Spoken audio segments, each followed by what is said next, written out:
te conhecer e prosseguir em te conhecer. É tudo que eu quero pra minha vida, Senhor. A paz do Senhor para todos. Fico feliz pela sua presença em mais uma das nossas aulas da EBO, Escola Bíblica Online, da NVPP, Igreja de Nova Vida em Porto da Pedra, onde na última aula nós estudamos a primeira parte do capítulo 2 da carta de Tiago, e estaremos falando nessa segunda parte sobre a questão aparentemente de um dualismo entre fé, obras e justificação. Quando olhamos os conceitos trazidos pelo apóstolo Paulo, parece que há um confrontamento de ideias, há uma divergência, e nós tentaremos explanar de uma maneira melhor nessa aula. Na aula passada, falamos sobre acerca da acepção de pessoas, e para você que ainda não assistiu a aula passada ou não está inteirado com esse tema que estaremos estudando, vamos falar um pouco sobre essa introdução a essa epístola de Tiago. Ela provavelmente, o ano em que ela foi escrita, em 48 depois de Cristo, e foi dividida em duas partes, como nós falamos, do versículo 1 ao 13, falamos acerca da acepção de pessoas, problema que existia naquela igreja, porque essa carta foi escrita para os judeus que haviam se convertido ao cristianismo. Enfim, é conhecida como uma das epístolas gerais. E essa igreja era composta por pessoas de um poder aquisitivo baixo, podemos dizer assim.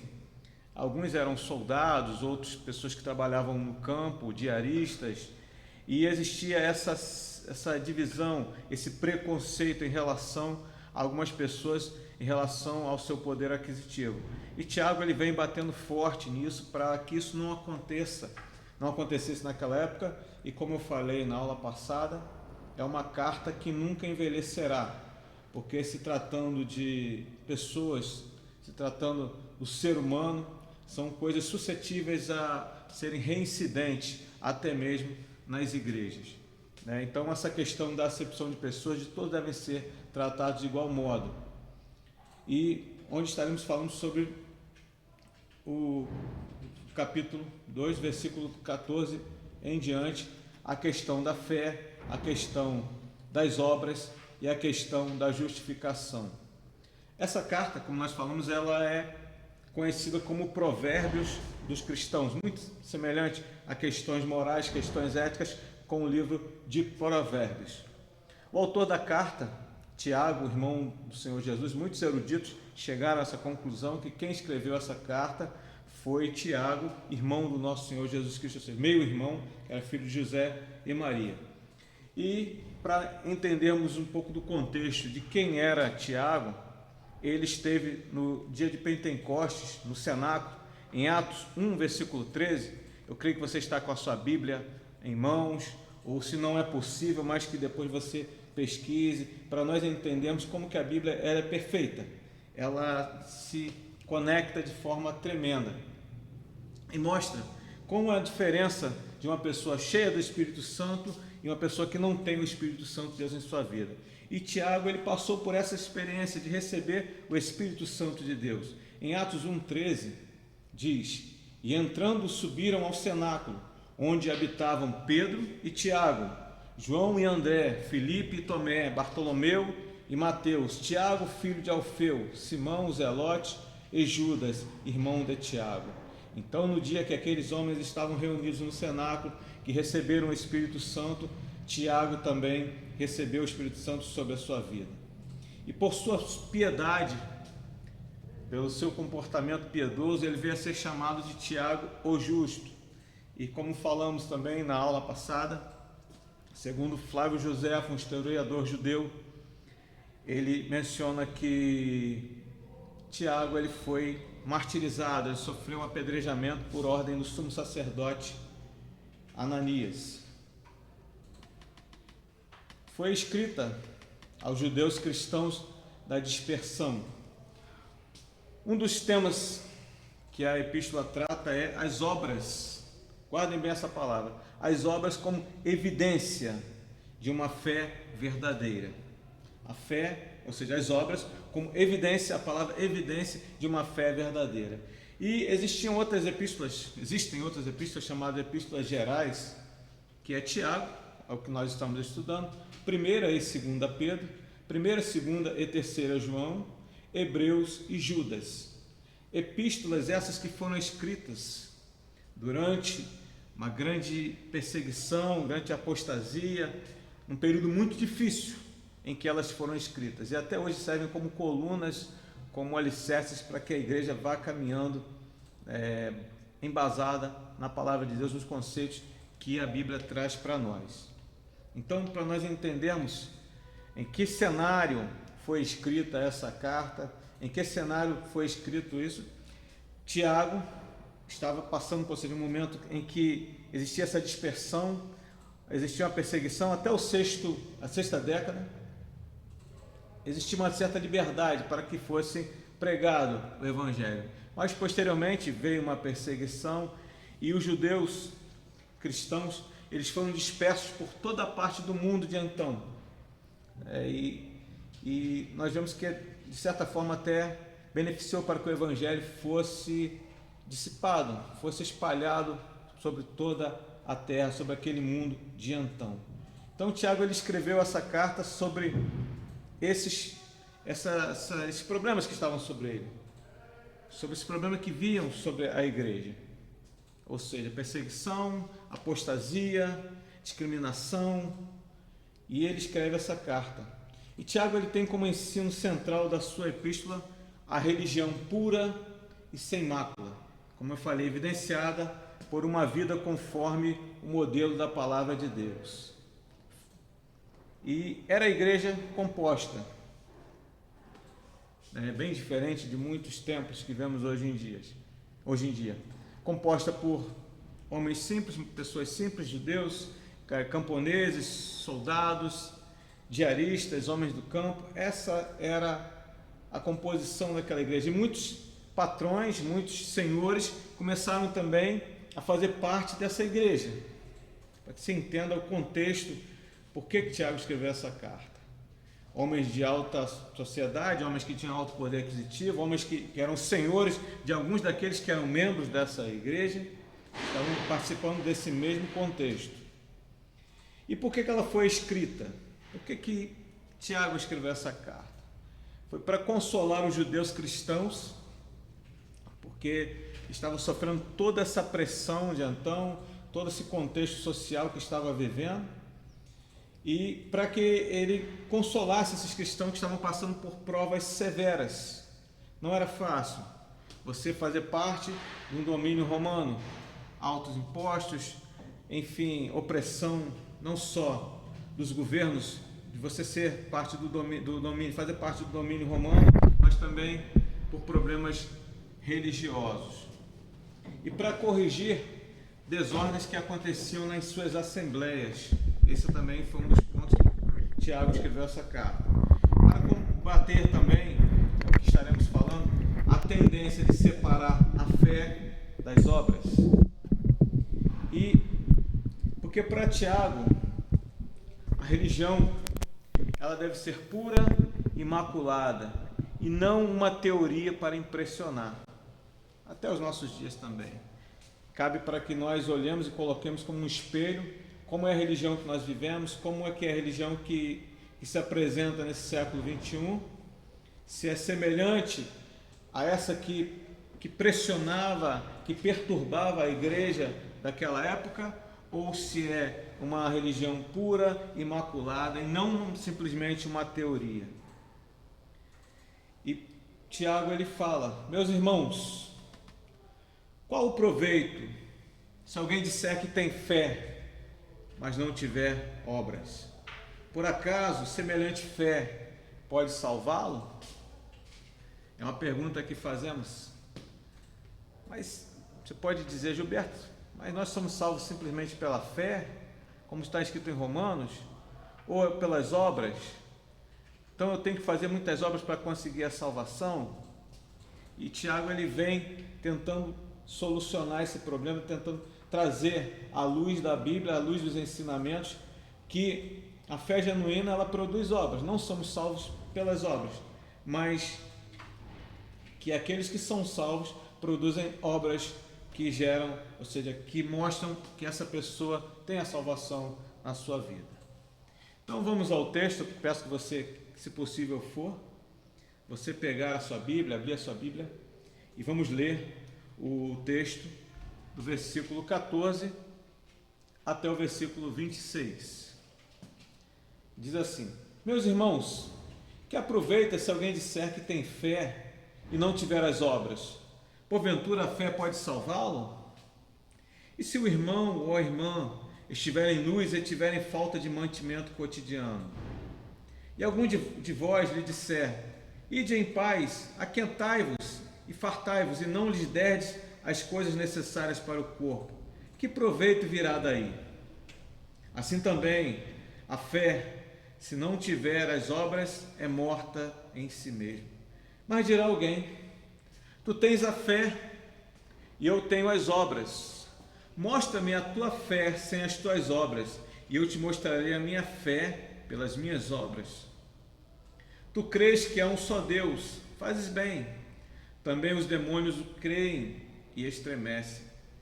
Mas, ó homem vão, queres tu saber que a fé sem obras é morta? Porventura, o nosso pai Abraão não foi justificado pelas obras quando ofereceu sobre o altar o seu filho Isaque? Ele traz exemplos lá de Abraão, quando foi oferecer o seu filho em holocausto, atendendo ao pedido do Senhor.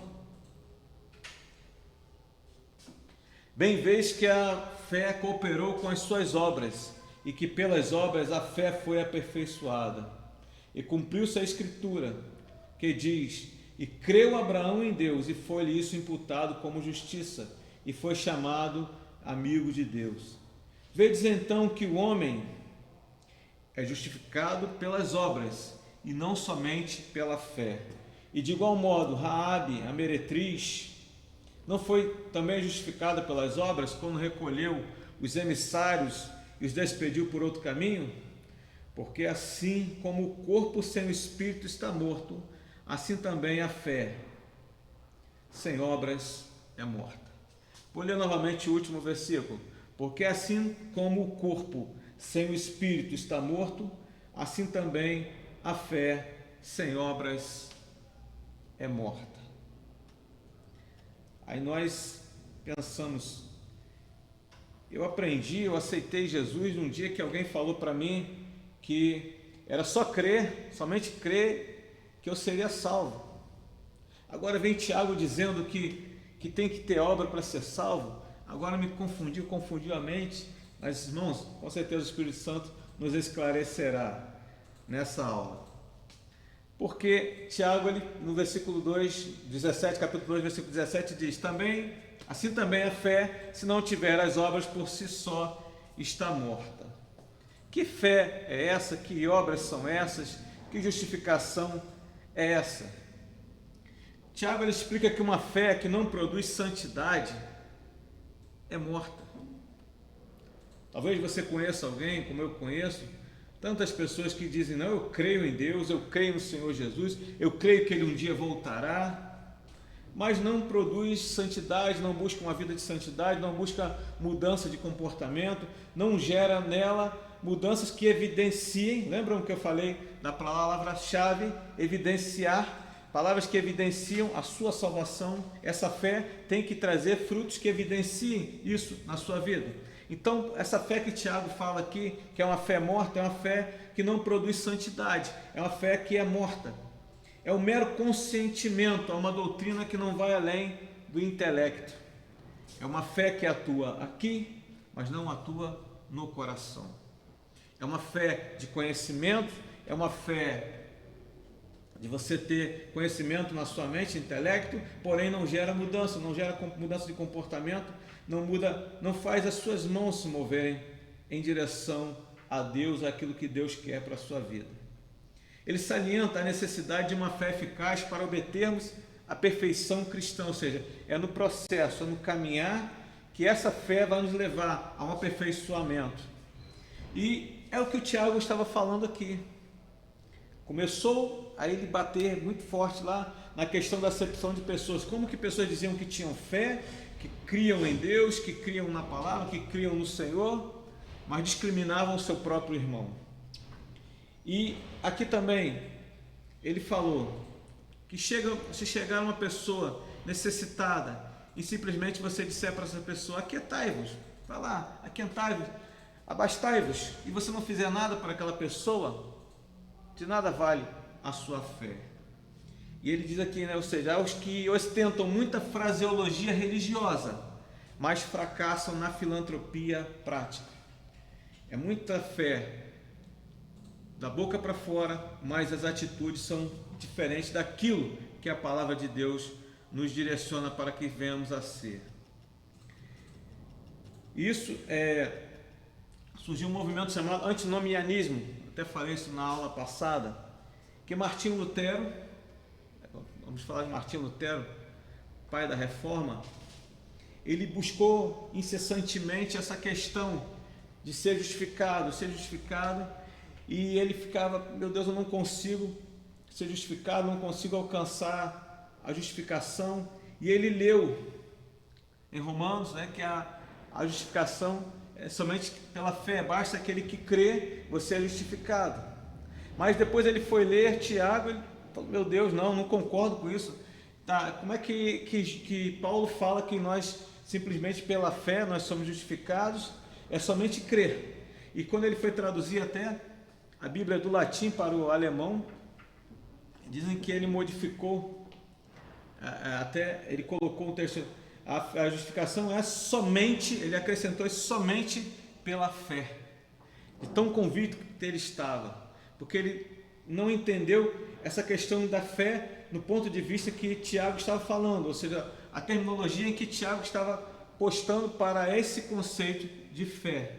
E esse antinomianismo era a questão seguinte, que bastava você crer, e era uma graça, superabundante graça, que você não precisava mudar de comportamento, mudar de atitude, era simplesmente uma confiança na livre graça, mas não reconhecia a necessidade de uma vida pura, correspondente à sabedoria prática que Tiago vem nos trazendo aqui.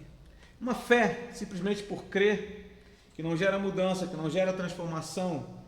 Eu creio e só está no meu intelecto, eu conheço Bíblia, eu conheço a palavra, mas se não gera com mudança de comportamento, é uma fé barata que não vai gerar a justificação na minha vida. E todos aqueles que são fortes na teoria, mas fracos na fé, na prática, estão muito fortes na teoria, conhecem muito bem, mas na prática são fracos, deveriam mergulhar nessa carta de Tiago para entender como que a fé, simplesmente por conhecimento, mas sem obras, ela é morta, é fétida, ela não gera mudança de atitude, mudança de vida. Então eu volto a dizer, irmãos, você que está assistindo essa aula, essa carta, ela nunca envelhecerá. Ela nunca envelhecerá porque veio de um homem chamado Tiago, justo, homem piedoso, homem que se importava com as pessoas, com aqueles que estavam ao seu redor, e falando de problemas e males que até nos dias de hoje, onde estiver a raça humana, ela estará rondando as nossas igrejas. E é interessante que alguns falam que Tiago ele intercedia tanto pelos outros, que os seus joelhos eram como os joelhos de camelo, tinham calos calejados, de tanto ele interceder por aqueles da igreja. É um homem que amava, era apaixonado pela obra de Deus. E, irmãos, a cortesia com os ricos, combinada com a descortesia com os pobres, é uma parcialidade que indica fraqueza na fé e constitui violação à própria fé. E Tiago não chama isso de erro. Não, ele não chama isso de erro. Ele chama isso de pecado. É mais pesado ainda, o problema é maior ainda, né? Então, O autor ele traz o exemplo de um irmão. Vamos ler. No capítulo 2, versículo 16.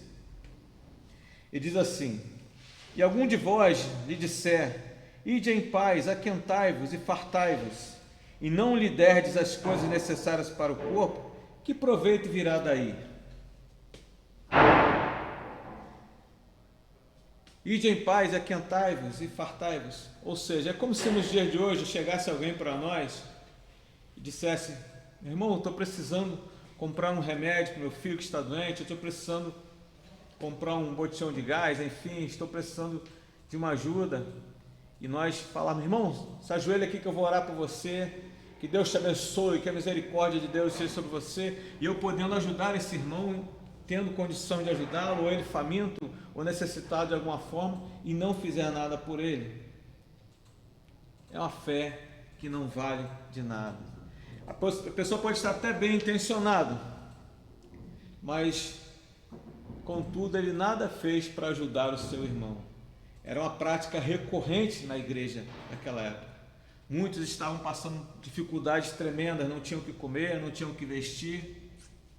Recorriam aos irmãos mais abastados da igreja, porém simplesmente ouviam: olha, eu vou orar por você, aquietai, fartai-vos, mas não fazia nada para ajudar, ou seja, não tinha obras. Diziam muito que tinham fé, mas não tinha obras. E uma leitura superficial desse texto poderia nos dar a impressão de que Tiago estivesse negando a doutrina de Paulo, da justificação pela fé.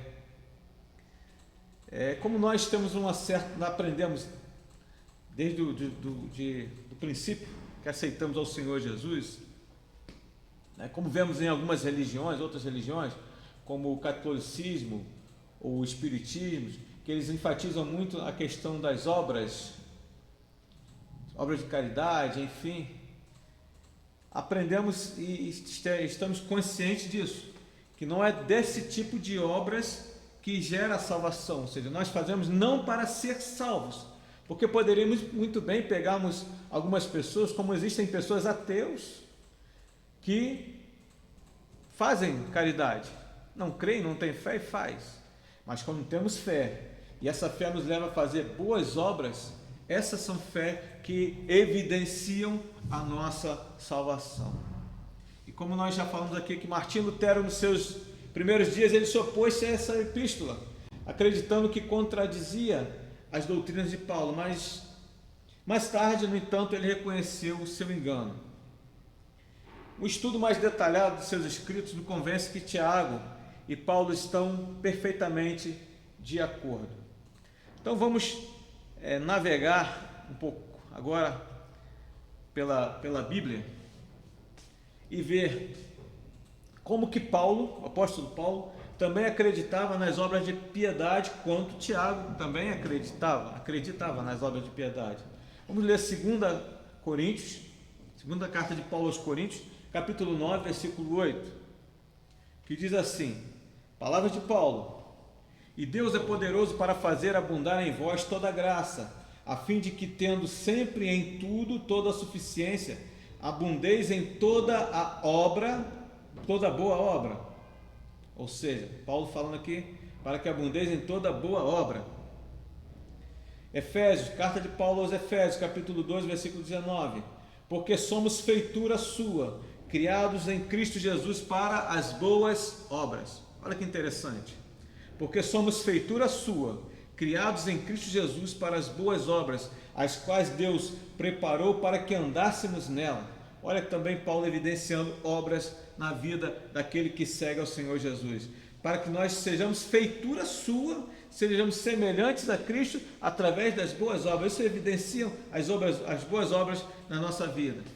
Tito, capítulo 3, versículo 8: Fiel é a palavra, e isto que quero que deveras afirmes, para que os que creem em Deus procurem aplicar-se às boas obras. Estas coisas são boas e proveitosas aos homens.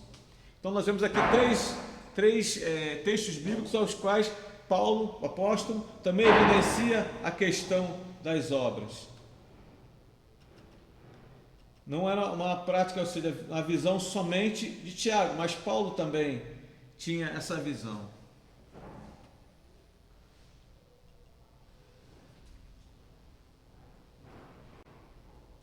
Veremos aqui também a posição de Tiago.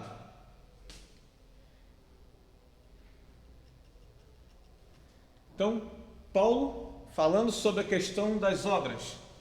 Então, de maneira nenhuma ele era contrário à salvação, ou seja, as boas obras evidenciarem a sua salvação. E agora vemos Tiago em outro lado também, falando na fé salvadora, como Paulo também fala. Tiago 1, versículo 3, 4 e 6, que diz assim, que é a carta de Tiago, né? No capítulo 1, versículo 3, sabendo que a prova da vossa fé opera paciência. Olha a questão de fé aí. Tenha, porém, a paciência, a sua obra perfeita, para que sejais perfeitos e completos, sem faltar em coisa alguma. Versículo 6, peça, porém, com fé. Então, Tiago não desprezava a fé, em nada duvidando, porque o que duvida é semelhante à onda do mar, e o que é levada pelo vento e lançada de uma parte para outra. E Tiago 2, 5. Ouve, meus amados irmãos, porventura não escolheu Deus aos pobres desse mundo para serem ricos na fé? Olha que interessante. Vamos ler novamente a parte A desse versículo. Tiago 2, 5. Ouve, meus amados irmãos, porventura não escolheu Deus aos pobres desse mundo para serem ricos na fé e herdeiros do reino que prometeu aos que o amam? Então nós vemos aqui até essa conexão de fé ligado ao reino, chegarmos à salvação, à justificação. Então essa contradição aparente que acabamos de referir explica-se pelo fato de ambos os autores usarem a palavra fé, obras e justificação. Tiago, quando ele fala na questão de fé, para Tiago, era mera, que é a fé que Tiago condena, a fé que Tiago questiona, é aquela que é mera aceitação intelectual da verdade, que não condiz com a justiça prática, tal com a fé que até os demônios têm em Deus. Olha que coisa terrível e temível para nós, né? Tiago 2,19, ele fala: tu crês que há um só Deus, fazes bem, tenho fé, a fé intelectual, eu creio. Também os demônios creem e estremecem. Então essa fé que Tiago diz que não leva à salvação, é essa fé intelectual, essa fé que não gera a justiça, essa fé que até os demônios creem. Eles sabem que existe um Deus. Eles tremem e estremecem porque sabem que um dia haverá um juízo sobre eles, que eles serão lançados no inferno para sempre. De que aproveita, meus irmãos, se um homem professar a fé e os seus atos não corresponderem? Poderá tal fé salvá-lo? Serve para a nossa reflexão. Será que conhecemos tantas pessoas assim? Quando vamos falar de Jesus, quando vamos pregar o Evangelho, eu conheço Jesus, eu já sei quem Ele é, eu conheço a Bíblia, eu já li a Bíblia diversas vezes. Essa fé intelectual que não salva ninguém, é uma fé que não gera mudança, não gera atitude. Então a fé de Tiago, a fé que Tiago condena, é essa fé intelectual, essa fé que é só na mente, essa fé que não gera mudança, não busca santificação, não gera atitudes, não gera o fruto do Espírito na sua vida. Obras para Tiago, ele tem em mente que são os frutos do amor de Deus, disseminados no coração pelo Espírito Santo. Conhecemos a seiva de uma árvore pelos seus frutos. Olha que coisa linda. Obras para Tiago são obras geradas pela ação do Espírito Santo. Não que obras salvem, mas as obras são geradas em uma pessoa que tem a salvação nela. Da mesma forma que nós não vemos a seiva de uma árvore, mas nós vemos os seus frutos. Pelos seus frutos nós conhecemos a árvore. É interessante. né, que a Bíblia, como eu falei, que essa conexão é tremenda. O próprio Senhor Jesus nos ensina que pelos frutos conheceremos a árvore, e não pela árvore os frutos. Não adianta ser uma árvore bonita, viçosa, mas se não gerar frutos, não é uma boa árvore. Então, essas obras às quais Tiago se refere são obras do fruto do amor de Deus disseminados no coração cheio do Espírito Santo, ou seja, é a seiva do Espírito que está naquela pessoa que começa a gerar esses frutos. Se não gera frutos, é uma fé morta. E a justificação da qual Tiago fala, no qual ele fala, é a santidade contínua na vida, que prova ser um crente, um verdadeiro filho de Deus. Eu não posso dizer, hoje eu estou justificado, amanhã eu não precisarei ser justificado mais. É algo constante, é um processo, é dia após dia, como diz a palavra do Senhor, até se tornar dia perfeito. Essa justificação. Então, a fé, obras e justificação, nós vimos aqui na visão de Tiago. E na visão de Paulo. Fé para Paulo, o que era a fé na visão dele? É aquele que tem em vista, é um poder intelectual, moral e espiritual, e coloca a pessoa em união vital e consciente com Deus. Amém? A fé que salva para Paulo, essa é a fé que nos leva a ter um poder intelectual, moral e espiritual, e nos coloca em união vital, consciente com Deus. Só abrindo um parêntese aqui, a fé que Tiago condena é a fé intelectual, que não gera mudança. E a fé que salva, que Paulo fala que é a fé que nos salva, essa fé que nos leva a ter um conhecimento, a ter relacionamento com Deus, uma fé moral e espiritual.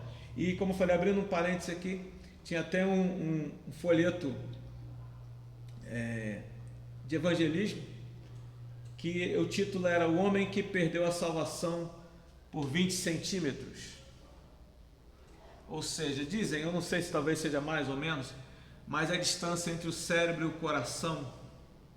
Se a fé é somente a fé do intelecto, é uma fé que não gera mudança, é a fé que Tiago condena. Mas se ela entra no coração, ela gera frutos, ela é uma fé intelectual, moral e espiritual, ela gera em nós uma consciência vital de que Deus existe, gera em nós mudanças, é essa fé que leva à salvação.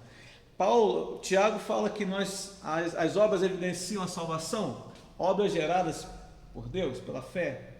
E Paulo condena. Que obras são essas que Paulo condena? As obras que ele tem em vista são obras mortas do legalismo, executadas simplesmente por um senso de dever e compulsão, não por amor a Deus. É puro legalismo. É pessoas que acham que seguem todos os ritos, todas as regras, e ali elas vão conseguir a salvação.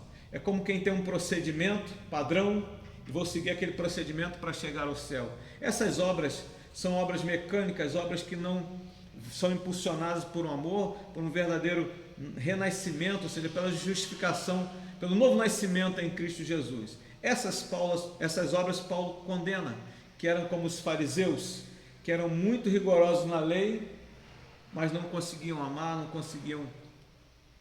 amar as pessoas e, enfim, negligenciavam o Senhor Jesus. E pela justificação, a visão da justificação de Paulo, é o ato inicial pelo qual Deus pronuncia a sentença de absolvição ao pecador e lhe imputa a justiça em Cristo. Vamos ler para nós embasarmos o que falamos aqui. Romanos 3, abra sua Bíblia, carta de Paulo aos Romanos, capítulo 3, versículo 19, diz assim: ora, nós sabemos que tudo o que a lei diz, aos que estão debaixo da lei o diz, para que toda boca esteja fechada e todo mundo seja condenável diante de Deus. Por isso nenhuma carne será justificada diante dele pelas obras da lei, porque pela lei vem o conhecimento do pecado, mas agora se manifestou sem a lei a justiça de Deus, tendo testemunho da lei e dos profetas, isto é, a justiça de Deus pela fé em Jesus Cristo, para todos e sobre todos os que creem, porque não há diferença. Ou seja, nós sabemos que a lei diz que os que estão debaixo da lei diz para que toda boca seja fechada, todo mundo seja condenável diante de Deus, pois por isso nenhuma carne será justificada diante dele pelas obras da lei. Ou seja, as obras da lei não justificam. Parece até um confronto, parece que Paulo está falando uma coisa, Tiago dizendo outra. Não, Paulo condena as obras da lei e Tiago ele fala que pelas obras nós somos justificados, obras que são geradas em nós através do novo nascimento, através da fé genuína, não uma fé de intelecto, mas uma fé que é gerada no nosso coração. E voltando aqui ao texto, são interessantes esses exemplos citados por Tiago, os exemplos citados por ele, para demonstrar o papel das nossas obras na nossa justificação. Ele pergunta: crês tu que Deus é um só? No versículo 19 nós lemos: até os demônios creem e tremem. A crença dos demônios não tem valor, eles estremecem ao saber que enfrentarão o juízo de Deus. Ou seja, esse crer intelectual, até os demônios creem, sabem, mas não faz diferença. E crer por crer não faz diferença. A fé que não resulta em obras não justifica ninguém, segundo a carta de Tiago. A fé que não gera em nós mudança é simplesmente religiosidade. E Tiago ele traz dois exemplos de justificação pela fé: Abraão e Raabe a meretriz. Abraão, cuja fé operou conjuntamente com as suas obras. Vamos ler aqui em versículo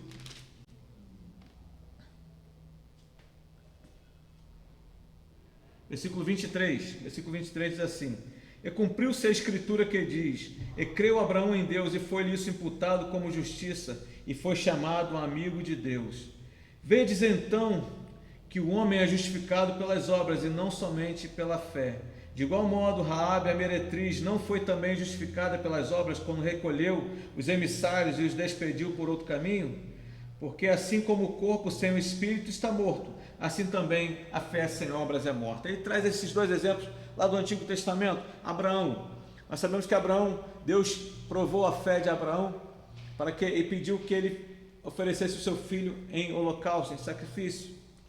Teria sido ele justificado pelas obras? Ele não hesitou em obedecer à ordem de Deus, oferecendo seu filho Isaque. Nós vemos isso em Gênesis 22. Abraão poderia muito bem dizer: Senhor, eu acredito, eu creio que o Senhor existe, eu sei que o Senhor é Deus, mas eu não vou lá oferecer meu filho não, Senhor. Senhor, eu esperei por tanto tempo essa promessa. Não, Senhor, não, pede outra coisa. E se ele não toma essa atitude, teria valor a fé de Abraão sem as obras? Em Romanos 4:3 diz: pois que diz a Escritura? Creu Abraão a Deus e isso lhe foi imputado como justiça. Paulo escrevendo aos Romanos, falando que ele creu, isso lhe foi imputado por justiça, mas ele teve que ir até ao seu filho. Quando ele pela fé conduziu seu filho para o sacrifício, foi justificado pelas obras e chamado amigo de Deus, não somente pela fé, mas também pelas suas obras. E nós vemos Raabe a meretriz, quando aqueles espias, o povo já iria invadir Jericó, e aqueles espias estavam lá no bordel de Raabe, e ela fez com que eles saíssem por uma outra saída da cidade e não fossem reconhecidos, porque descobriram que tinha espias lá ali naquela cidade. E esse também é um exemplo que Tiago traz. Até Raabe, ou seja, ela foi justificada pela obra, ou seja, ela salvou aqueles homens. Ela não simplesmente creu que Deus iria tomar aquela cidade, que Deus era o Deus de Israel, mas ela teve uma atitude. E nós vemos isso, irmãos, que Paulo ele tem base, a base da salvação, tem por base a salvação, e Tiago, o fruto. Paulo fala do princípio da vida cristã, e Tiago fala da sua continuação. Paulo destrói a confiança no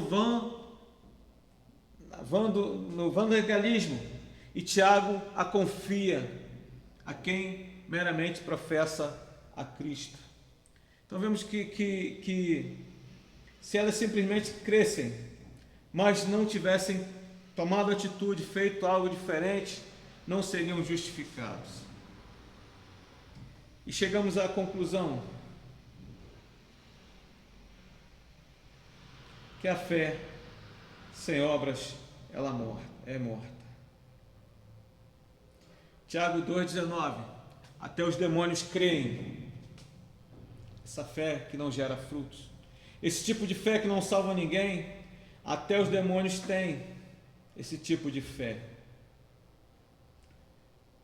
E isso nos causa até tristeza e temor pelos dias que estamos vivendo. Tiago explica que uma fé que não produz santidade de vida é uma coisa morta, é um mero consentimento a uma doutrina e não vai além do intelecto. Alguns crentes pertencem a essa categoria de consentimento mental da existência de Deus e de Jesus. Fé sem obras é morta. Irmãos, quando o Senhor Jesus, ele chamou Zaqueu: Zaqueu, hoje me convém pousar em sua casa.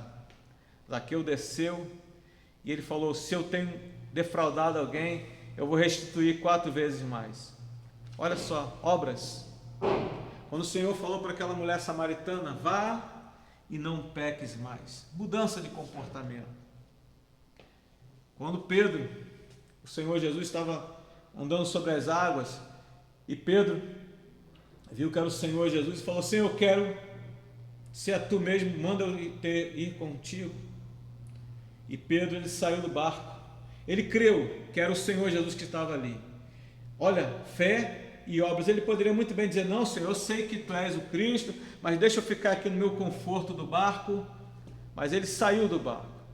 Então, uma fé que não te faça sair do barco é uma questão até, por exemplo, bem simplório. Fé é o que nos faz sair do barco, é o que nos faz ter atitudes diferentes. Essa é a fé que gera a salvação. Porque se nós oramos, não oramos para ser salvo, oramos porque somos salvos. Se jejuamos, não jejuamos para ser salvos, mas porque somos salvos. Não podemos confundir fé com crença. Não podemos confundir fé com crença. Aquilo que é só no intelecto é simplesmente uma crença, como existem crenças em milhares ou milhões de deuses no mundo, mas a fé no único e verdadeiro Deus é o que nós temos que ter, aquilo que gera em nós mudança de comportamento, aquilo que nos faça sair do barco.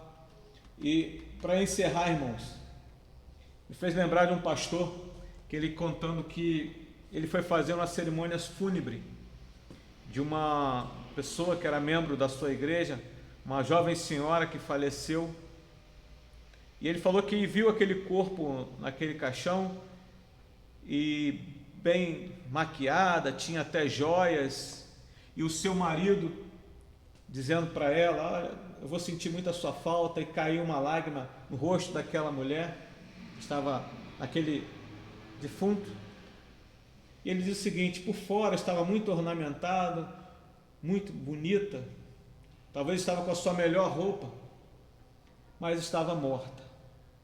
Por que eu trouxe esse exemplo? É essa fé que Tiago ele está falando sobre muitos crentes que têm uma fé muito bonita, muito pomposa, cheia de intelecto, mas é fétida, é morta, não gera obras dentro dela. Que a nossa fé seja uma fé viva, não seja simplesmente um cadáver, não seja uma fé que não gere nada, que tenha cheiro de morte, mas que tenha cheiro de vida em nossas vidas. E eu peço que o Espírito Santo de Deus fale ao seu coração, que nós venhamos a buscar isso. Isso nos mostra como Tiago ele amava essa igreja, ele tinha um zelo por essa igreja e queria ver uma igreja que todos andassem de lado a lado, de braços dados, caminhando juntos. Uma fé que gere mudança de nós, gere comportamento. Que o Espírito Santo de Deus fale o seu coração, que Deus te abençoe e até a próxima aula, em nome do Senhor Jesus. Amém?